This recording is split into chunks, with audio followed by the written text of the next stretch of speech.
they could collect from the government. The other issue is the inauguration event.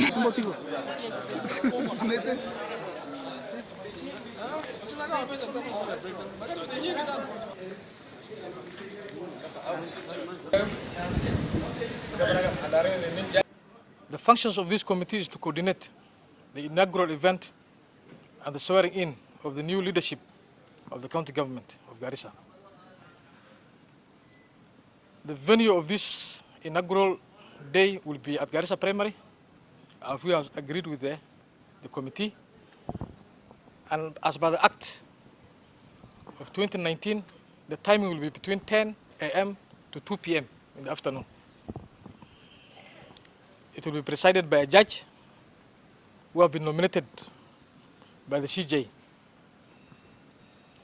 We are going to invite all Garissa residents, and we hope it's going to be a very peaceful, seamless transition. There's no any tension. The outgoing governor has conceded defeat, as you have heard from the media. And as peace-loving citizen of Garissa, everything will be going to be cordial and according to how it's supposed to be.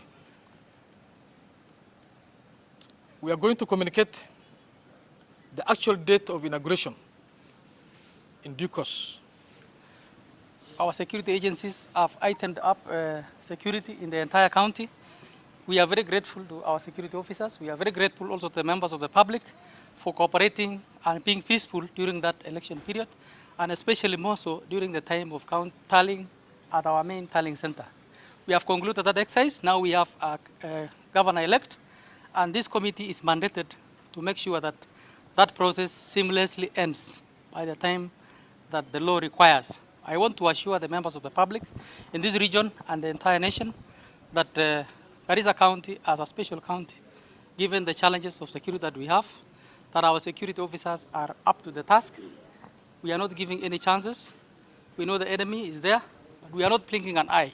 I want to assure you that we are ready. We have all the agencies, specialized units who are ready to act in case of any challenges. But all in all, I want to say that things will be okay. Let the public come and celebrate for our new governor. And we build Garissa and make sure that this place becomes a better place for all of us.